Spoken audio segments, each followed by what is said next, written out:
course when I'm out of whack. Okay, let me open a new window here, because I want you to see these. This is what I started saying to Teresa on the Skype there. These are 5 things that I say to God, that I believe about God when I'm really messed up, when I feel like I'm empty inside and just I'm lost.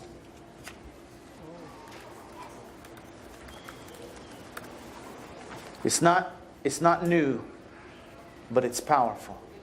You are always with me.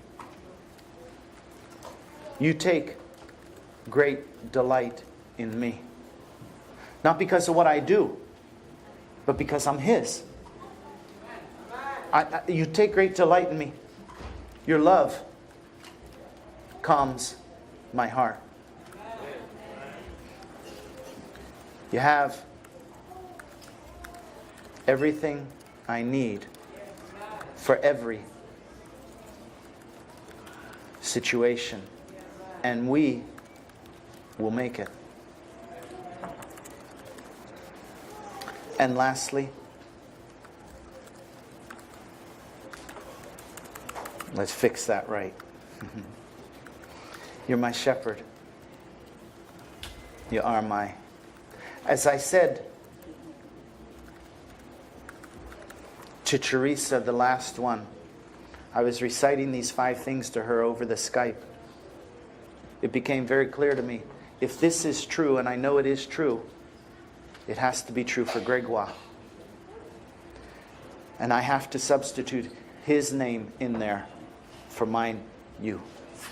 Why wouldn't I want Gregoire to know that God is always with him? Why would I not want Gregoire to know? And I don't have trouble saying his name now.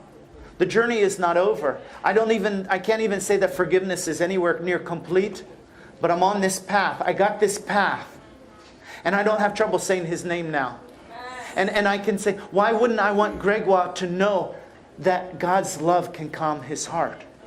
Why wouldn't I want Gregoire to know that God has everything he needs for every situation? And why wouldn't I want Gregoire to know that God is his shepherd, his redeemer? You see, in my mind, Gregoire was a killer for 21 years. That's all he ever was. But Jesus says, which one among you, if you had 100 sheep and you lost one, you're going after him? And so for 21 years, Jesus has been going after Gregoire. And I don't know what that story is, but God knows that story. And I got introduced to that story that day in prison.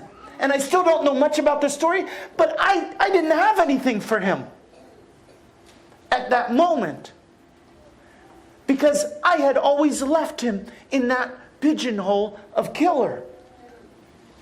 But God's gone after him, and I realized this is a journey. It's not fixed, it's not finished, but there's a pathway. And when we've got the pathway, Teresa, would you come and I'm gonna ask you if my wife can share your piano with you for a minute. I want to wrap up with you a piece. And Teresa has a gift that just always touches my heart. And she asked that when I ask her to play, she says, okay, if you'll read something, I'll play. And so this morning I just copied out here. Oh, you're over here. That's where you're hiding. I copied out Matthew 25. And Teresa, if you had just, yeah.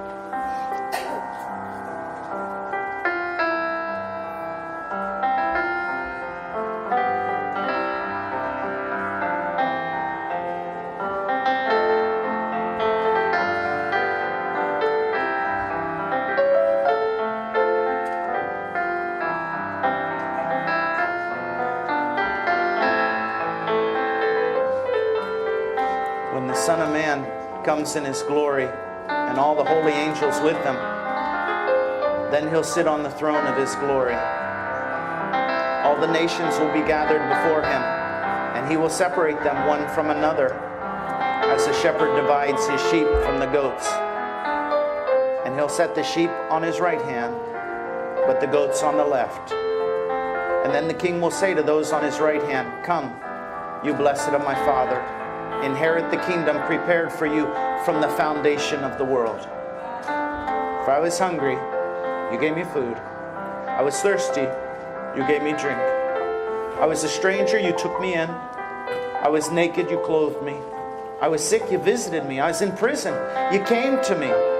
And then the righteous will answer him, saying, Lord, when did we see you hungry and feed you, thirsty and give you drink? When did we see you a stranger and take you in, naked and clothe you?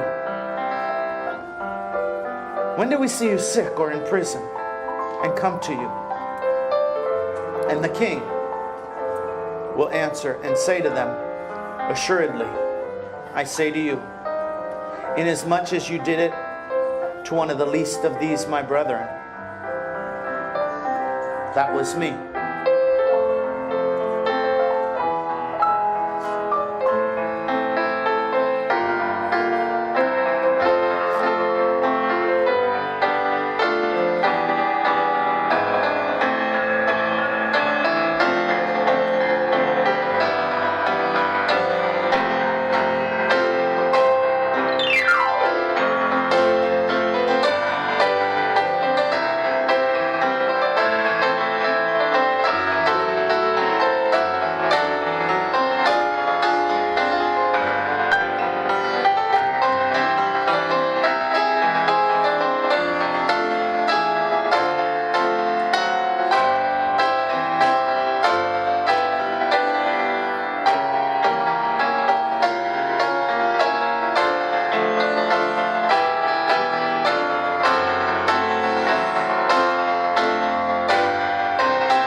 Let's all stand for the closing song, song number 1.